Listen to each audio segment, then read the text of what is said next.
Ay, Rakun! Nanakaw! May kating iba! Pigilan mo siya! Ano nakawin dito? Ayun, ano yan? Ang laki! Ano yan? Ah! Ang laki! Magkano?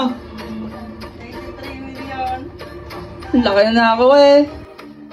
Tuwan-tuwa nga pala dito si Tampo dahil nga pala hindi bambo ang ninakaw. Pagkatapos nga pala ng lahat, ito na ang kalungkutan ni Tampo. Dahil nga pala oras na para uminom siya ng gamot. Dito nga pala itinimpla na ni Papa Tampi yung kanyang gamot. Gusto nga pala ni Tampo uminom sa likod. Para nga pala pag sumuka si Tampo ay diretso na sa lapag. Dito nga pala medyo kinakabahan siya. Hindi ko nga pala alam kung ba't ang papet ang mga gamot. Pagkatapos nga pala sinundo na ako ni Papa Tampi. Dito nga pala sinalubong ako ni Tampo. Dahil nga pala pinagmayabang niya sa akin yung rakon niya. Ako naman ay gulat na gulat. Ang laki! So ayan guys, ibebenta na nga pala ni Tampo to. Ayun o, bebenta ni Tampo. Benta mo na, Tampo. Ayun na. Binenta na ni Tampo.